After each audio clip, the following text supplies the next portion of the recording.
कि जहाँ कहीं भी एविडेंस थोड़ा वीक जैसा लगता है तो वहाँ में जो ब्राह्मण है अपने वहाँ पे घुसर देता है और वहाँ में स्थापित करने लगता है कि हम भी वहाँ में थे। जबकि सत्य तो ये है कि किसी भी समय काल में वेद नाम का कोई मंत्र तंत्र यंत्र ऐसा कोई भी चीज नहीं मिला है। और जो पनिनी और क्या वो रामायण उसका भी कोई सबूत नहीं है, एविडेंस ही नहीं है। तो कैसा वो लोग बता सकता है कि उस समय में वो लोग भी था। जबकि शिलालेखों में जितने भी सम्राट हुए, जितना भी राजा हुए हैं, उन लोगों ने अपने बारे में लिखा है, धर्म के बारे में लिखा है, लेकिन हिंदुओं के बारे में एक भी नहीं लिखा है। जबकि ब्राह्मण लोग ये दावा करता है कि वो ब्राह्मण था, तो ब्राह्मण के लिए वो क्या किया है? अगर कुछ है तो उसका एविडेंस दिखाओ, तभी ना हम लोग मानेंगे कि हाँ वो ब्राह्मण था बोल के।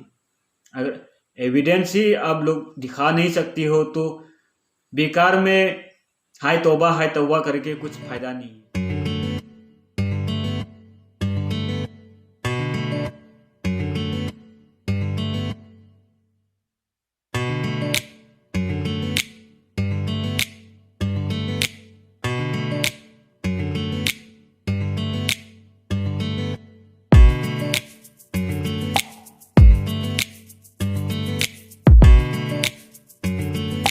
नमो बुद्धाय। प्यारे साथियों, आज फिर से आप लोगों के साथ चर्चा करने आया हूँ वैदिक युग का घालमेल। ये सेकेंड पार्ट है।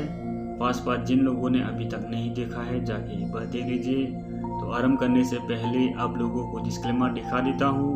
ये रहा डिस्क्लेमर।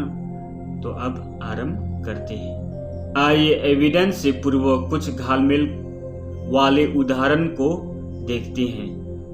बौद्ध संस्कृति या वैदिक संस्कृति का खत्मा या रूपांतरण यानी कि कन्वर्जन को समझने के लिए उदाहरण स्वरूप किसी नदी का खत्मा या रूपांतरण को समझने की कोशिश करते हैं। किसी भी नदी के उद्गम स्थल से लेकर उसके सागर तक के मिलने वाले नामों और प्रक्रिया पर गौर करें। फिर आप उस नदी के जैसे इस संस्कृति को भी समझ जाएंगे कि किसी संस्कृति का खत्मा या रूपांतरण कैसे होते हैं या उसके अंदर तथाकथित धूर्तों द्वारा घालमेल कैसे किया जाता है। भारत की सबसे प्रमुख नदी गंगा है, लेकिन जब यह नदी हिमालय पहाड़ में प्राकृतिक रूप से बने हिमखंड से निकलती हैं तो इस नदी का नाम गंगोत्री होती है।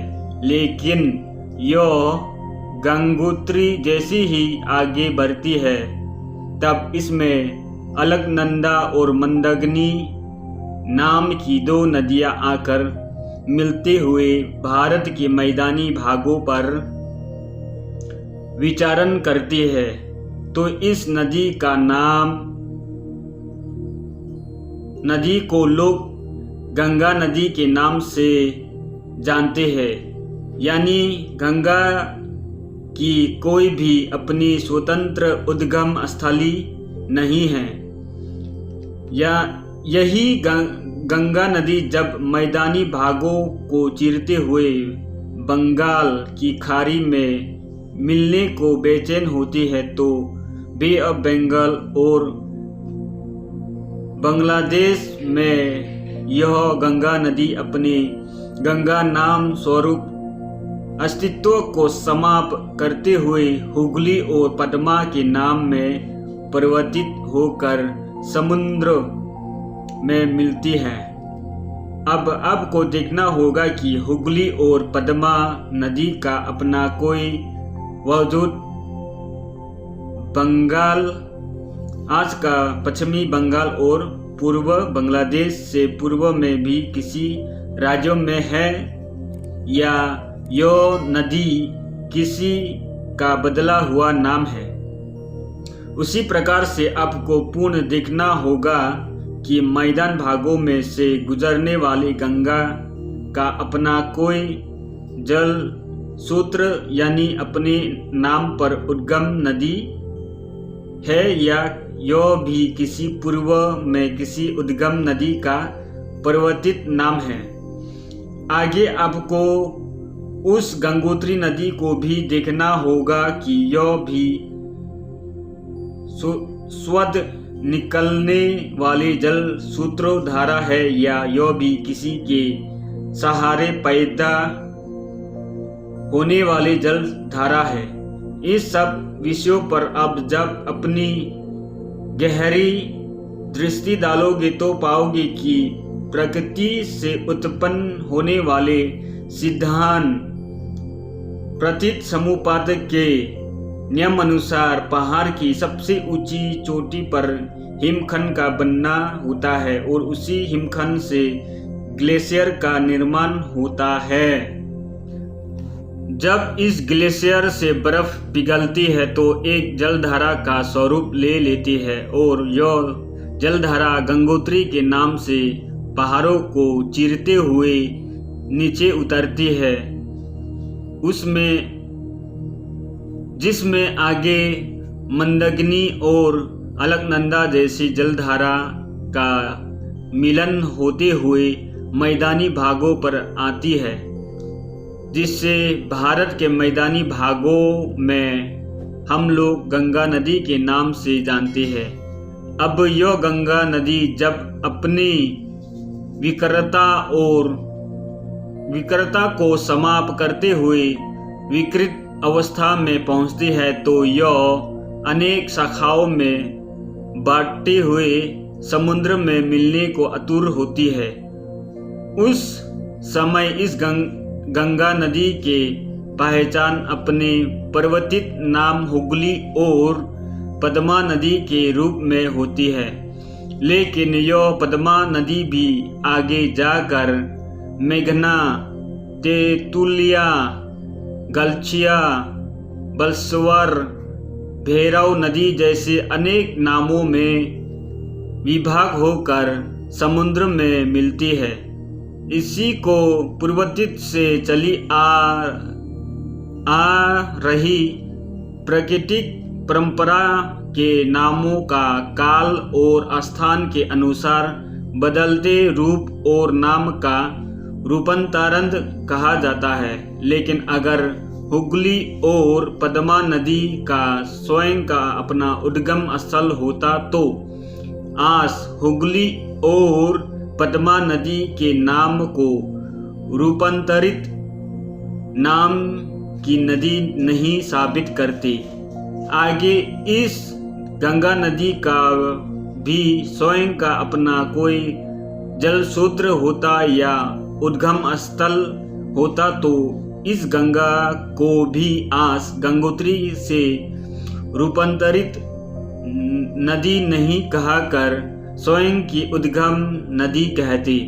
उसी प्रकार से गंगोत्री भी स्वनिर्मित जल भंडार से निकलती तो उस गंगोत्री को भी ग्लेशियर और ग्लेशियर के प्राकृतिक हिमखंड का रूपांतरित रूप नहीं कहते। उसी प्रकार से भारत के सभ्यता संस्कृति भी 5000 वर्षों से अपने प्राकृतिक गुणधर्म स्वभाव वाली हिमखंड से प्रचुर मात्रा में एविडेंस, स्तूप, चेवलधारी पुरुष, साधनारत पुरुष, पीपल पत्ता वाली सभ्यता से निकल कर किसी कारणवश गुम हो गए थे, जिसको ईसा पूर्व 563 में जन्मे महामानव गौतम बुद्ध उस प्रकृति गुणधर्म स्वभाव वाली परंपरा में अलकनंदा और मंदाकिनी जैसी प्रतीत समुपाद आर्य सत्य और उसमें बहुजनों के दुख मुक्ति हेतु अष्टांगिक मार्ग को जोड़ते हुए भारतीय समाज रूपी मैदान भागों में ले जाकर गंगा जैसे विराट रूप में सभी को दर्शन करवाए थे, जिससे उस समय इस प्राकृतिक स्वभाव धर्म वाले मार्ग को थेरवादी मार्ग भी कहा जाता था। पूर्ण ईस्वी सन को के आसपास इस थेरवादी गुण धर्म वाली संस्कृति में मध्य एशिया से आई हुई मूर्ति पूजक वैदिक कुषाण परंपरा के सम्राट कनिष्क का मिलन हो जाता है और वे लोग इस थेरवादी परंपरा संस्कृति में महामानव मार्गदाता गौतम बुद्ध की मूर्ति बनाते हुए मूर्ति पूजा की शुरुआत करते हैं। यानी अब भारत ही नहीं, विश्व के कई देशों में प्राकृतिक गुण धर्म आर्य सत्य अष्टांगिक मार्ग प्रतीत समुपाद के साथ साथ उनके प्रवर्तक महामानव गौतम बुद्ध की मूर्ति स्थापित करते हुए उनके मूर्ति की पूजा की शुरुआत भी हो गई थी, जिससे महायानी मार्ग भी कहा जाने लगा था। इसी महायानी बौद्ध परंपरा का बहुत ही व्यापक प्रभाव सम्राट कनिष्क से लेकर गुप्त वंश और हर्षवर्धन वंश तक रहा था, जिसका प्रमाणिक तौर पर आज खुदाई में मिलने वाले अनगिनत गौतम बुद्ध की मूर्तियों के एविडेंसों को देखकर कोई भी समझ सकते हैं। जिस प्रकार से अभी मैंने आप लोगों को पढ़ के सुनाया है, उसी प्रकार से हमारे जो संस्कृति है, सभ्यताएं है, उनमें घालमेल कर दिया जाता है। तो जो उदाहरण दिया है उसके माध्यम से आप लोगों को स्पष्ट रूप से पता चल गया होगा कि सबसे पहले हमारे ही जो तथागत बुद्ध ने मार्ग दिखाया था, उसी मार्ग को सभी लोग फॉलो करते हुए उसी को सब अपनाए थे और उसके बाद धीरे धीरे कन्वर्ट होके चले गए हैं। फिर अपने अपने शाखाएं अपने आप बनाने लगा है। तो जब अपने अपने शाखा बनाने लगा है तो नाम ऑब्वियसली नाम चेंज किया होगा। तो नाम चेंज करने के बाद में जो भी तथागत बुद्ध की मूर्तियां हैं, उन सभी मूर्तियों को वो लोग कब्जा करके अपना मूर्ति बनाने शुरू कर दिया है। तो कुछ तस्वीर आप लोगों को मैं दिखा रहा हूँ, इसको देख के आप लोग खुद विश्लेषण कीजिए कि क्या मैंने गलती कहा है क्या। तो देख लीजिए, ये रहा तस्वीर। ये क्या देखो, आपको ऐसा नहीं लगता ये तथागत बुद्ध है? उस समय के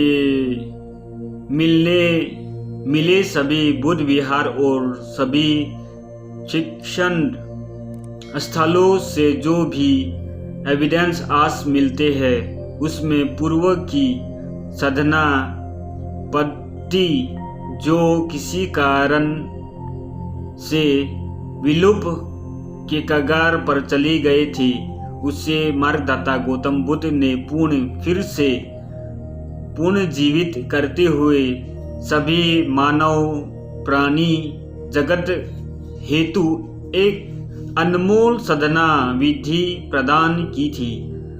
इस साधना विधि को आज विपश्यना के नाम से सभी लोग जानते हैं। साथ ही उन्होंने मनुष्य के दुख को 4 आर्य सत्य बताते हुए उसके निवारण हेतु अष्टांगिक मार्ग पर चलने को कहते हुए शरणार्थ में धम्मचक्कप्रवर्तन के रूप में स्थापना की थी। आज एविडेंस स्वरूप भगवान बुद्ध के जीवन से जुड़े 4 स्थानों की प्रमुखता काफ़ी है, जिसमें एक उनका जन्म स्थान लुम्बिनी का है, दूसरा ज्ञान प्राप्ति का स्थान बोध गया है, तीसरा प्रथम उपदेश का स्थान सारनाथ है और चौथा उनके महापरिनिर्वाण का स्थान कुशीनगर है। लुम्बिनी नेपाल में अवस्थित है। इस स्थान पर भगवान बुद्ध के जन्म स्थान की लिखित जानकारी प्राकृत भाषा में अशोक के शिलालेख पर अंकित है।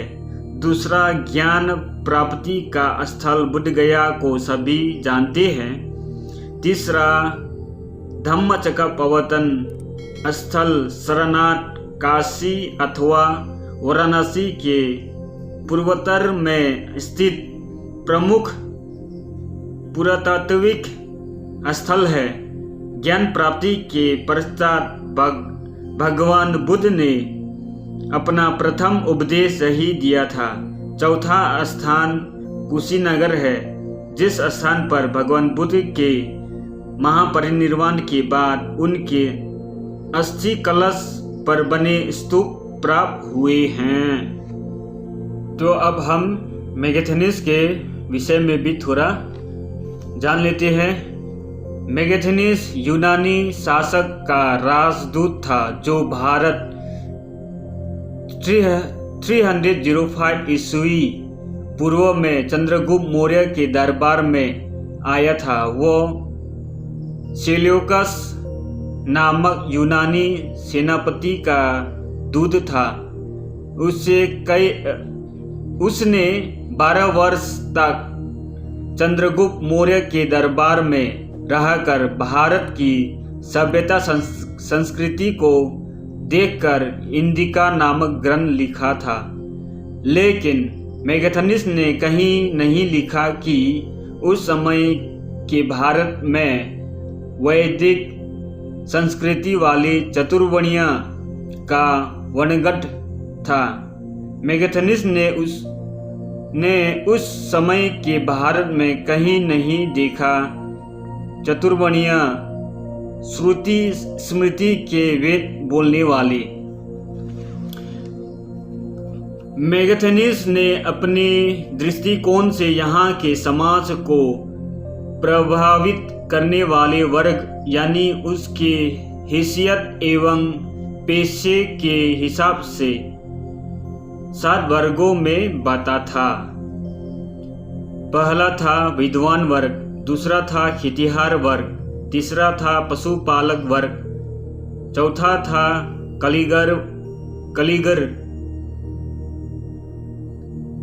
कलीगर वर्ग, नंबर 5 में सैनिक वर्ग, नंबर 6 में दुकानदार वर्ग, 7 में गरीब वर्ग। मेगास्थनीज ने भारतीय लोगों को पतले, लंबे और हल्के शरीर वाला फुर्तीला बताया है। यहाँ के सैनिक या योद्धा खेतिहर या पशुपालक का बहुत सम्मान करते थे। युद्ध के दौरान फसलों और पशुओं को कोई नुकसान नहीं पहुंचाया जाता था। उसने यह भी लिखा है कि यहाँ विभिन्न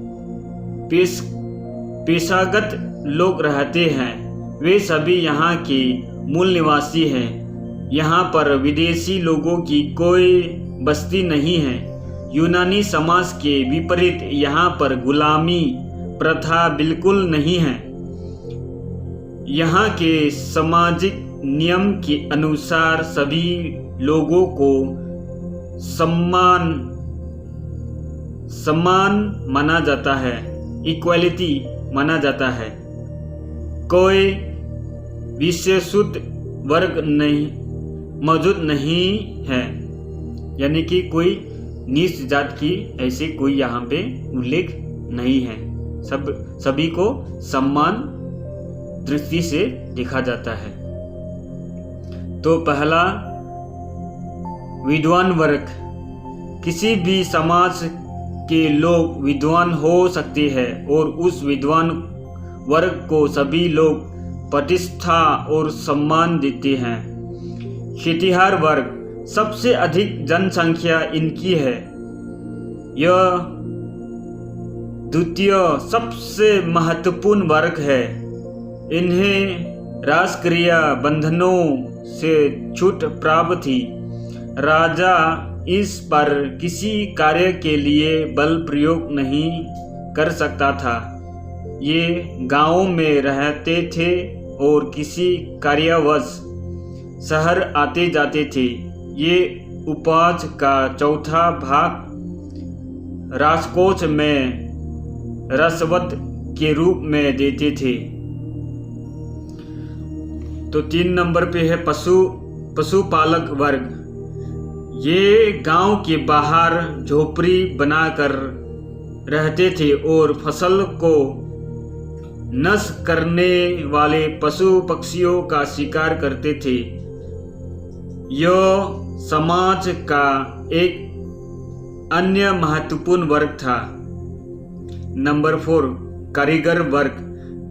ये किसानों की खेती के औजार के साथ साथ युद्ध के हथियार भी बनाते थे। ये कारों से मुक्त थे और इन्हें राज्य से वेतन मिलता था। तो नंबर 4 तक आप लोगों ने देखा है, सुना है, कैसा था, कैसा है। अब नंबर 5 सैनिक वर्ग।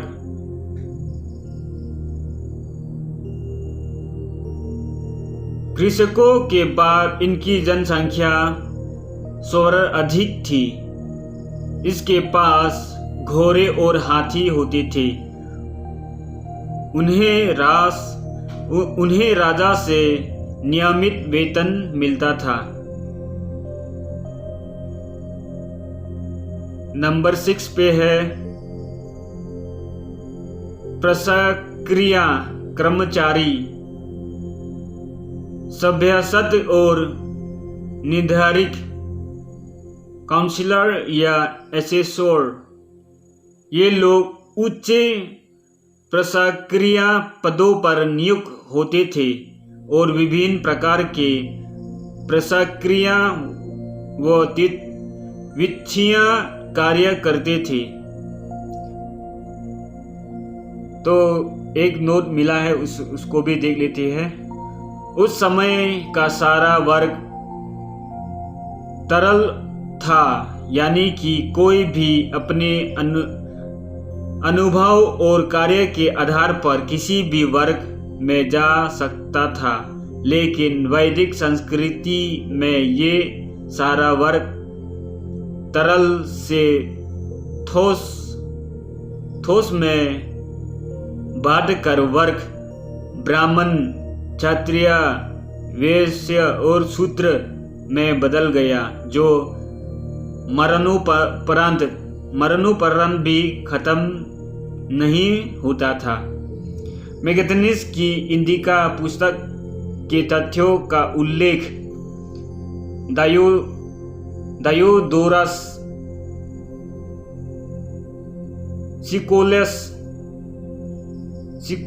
सिकोलस स्ट्रोबा, भूगोलों का लेखक प्लिनी तथा एरियन की इंडिका में मिलता है। आज वैदिक और ब्राह्मणी परंपरा को स्थापित और सत्यापित करने वाले 2 लोग हैं।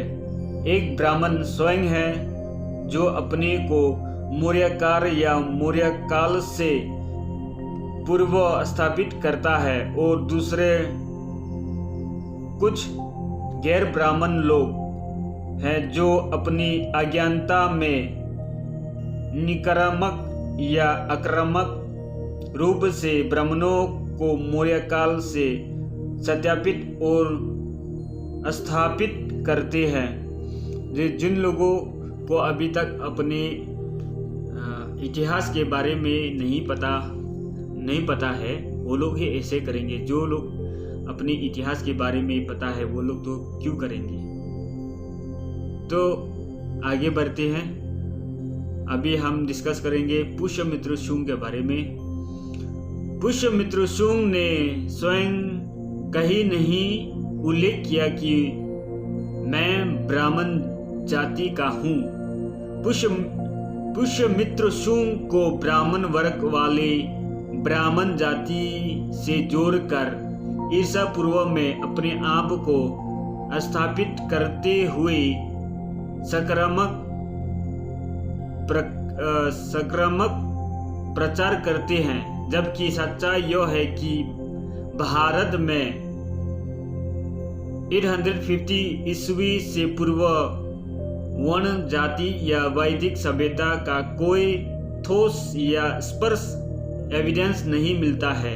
फिर ब्राह्मण जाति के उद्भव को अत्यंत प्राचीन कैसे बताया जाता है? तो हमेशा वो लोग जहां भी थोड़ा ब्राह्मण जैसे शब्दों को मिलते हैं अपने आप को वहां में स्थापित करने की कोशिश करती है। ये है घालमेल, इसको कहती है धूर्त। जबकि सबको पता है कि तब तक कुछ नहीं मिलता है। वैदिक ऐसे कोई तंत्र मंत्र ऐसा कोई नहीं मिलता है। उस समय भगवान बुद्ध की ही सबूत मिलता है। आइए इसकी सच्चाई को समझे।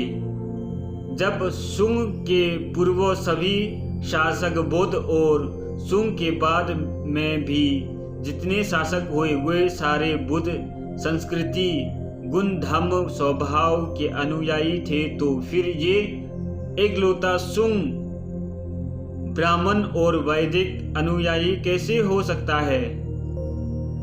तो देखा आप लोगों ने।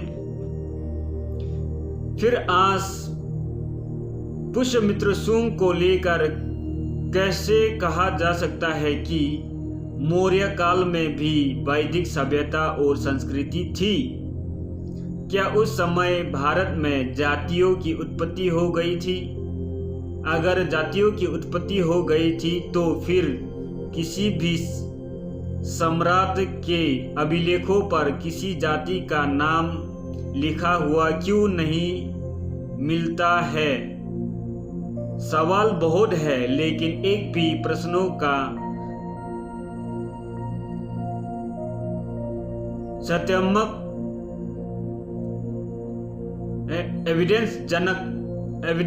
एविडेंस के साथ जवाब देने वाला कोई भी नहीं है। जबकि शुंग के बाद कुछ वैदिक यूनानी विदेशी शासक भारत आए थे और बाद में वे सभी बौद्ध बन गए। आखिर ये करिश्मा कैसे हो गया? इतना ही नहीं,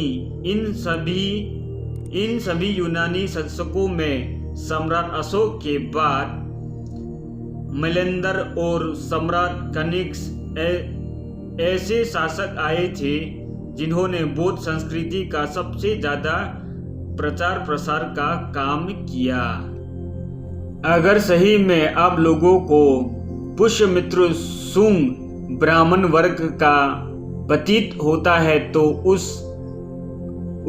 पुष्यमित्र शुंग के द्वारा कहीं या किसी अभिलेख में ब्राह्मण होने का कोई लिखित एविडेंस मिला है क्या? पुष्यमित्र शुंग के काल में कोई वेद या वैदिक मंत्रों वाली संस्कृति भाषा का कोई एविडेंस मिला भी तो नहीं है। फिर आज इतनी हाय तौबा किस आधार पर हो रही है? पुष्यमित्र शुंग के काल के बारे में कई लेखकों का मत है कि पुष्यमित्र शुंग ने अपने काल में पाणिनि और पतंजलि द्वारा संस्कृत में रामायण की रचना करवाई थी।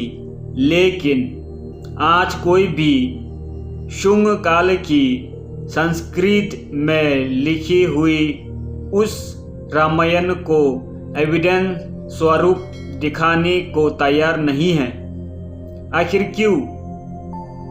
जबकि एविडेंस के तौर पर चीनी साहित्य में मिलता है कि पुष्यमित्र शुंग द्वारा सारनाथ स्तूप के मरम्मत का कार्य किया गया था।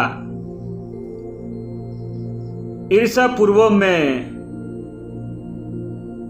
शानदार बुद्ध स्तूप जो बरहुत मध्य प्रदेश में बनाया गया था, उसके निर्माण का शिलालेख भी यहाँ से मिलता है।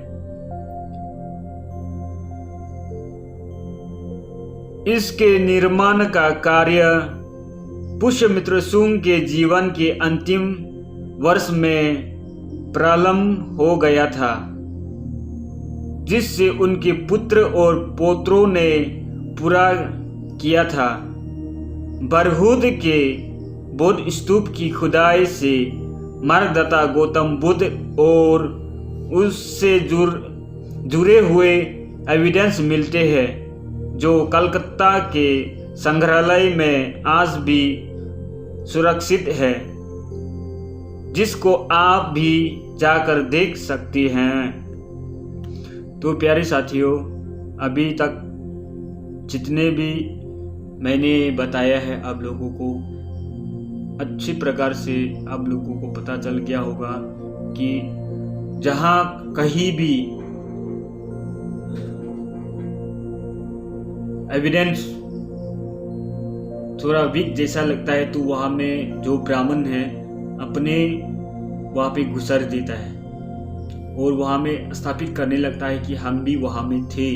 जबकि सत्य तो ये है कि किसी भी समय काल में वेद नाम का कोई मंत्र तंत्र यंत्र ऐसा कोई भी चीज़ नहीं मिला है। और जो पाणिनि और क्या वो रामायण, उसका भी कोई सबूत नहीं है, एविडेंस ही नहीं है। तो कैसा वो लोग बता सकता है कि उस समय में वो लोग भी था? जबकि शिलालेखों में जितने भी सम्राट हुए, जितना भी राजा हुए हैं, उन लोगों ने अपने बारे में लिखा है, धर्म के बारे में लिखा है, लेकिन हिंदुओं के बारे में एक भी नहीं लिखा है। जबकि ब्राह्मण लोग ये दावा करता है कि वो ब्राह्मण था, तो ब्राह्मण के लिए वो क्या किया है? अगर कुछ है तो उसका एविडेंस दिखाओ, तभी ना हम लोग मानेंगे कि हाँ वो ब्राह्मण था बोल के। अगर एविडेंस ही आप लोग दिखा नहीं सकती हो तो बेकार में हाय तौबा करके कुछ फायदा नहीं है। तो जो सत्य है वो सत्य ही रहेगा, जो झूठ है उसको साबित करने पड़ता है। कैसा साबित करना पड़ता है? बातों की द्वारा तोड़ मरोड़ कर कि ऐसा है वैसा है वैसा है, ये है वो है। दरअसल जितने भी कोशिश कर लो, जितने भी झूठ फैला लो, लेकिन जो सत्य है उसको मिटा नहीं सकता है। अगर है तो सबूत दिखाओ, अगर नहीं है तो बेकार में हाय तौबा करना छोड़ दो। तो प्यारे साथियों, आप लोगों को कैसा लगा हमारा वीडियो? अगर आप लोगों को पसंद लगा है तो वीडियो को लाइक और शेयर कर दीजिए। और जिन लोगों ने हमारे जलिगना खबरी बॉयज चैनल को अभी तक सब्सक्राइब नहीं किया, चैनल को सब्सक्राइब कर ले। और मैं पार्ट 3 भी बनाने की कोशिश करूंगा। तब तक के लिए नमो बुद्धाय।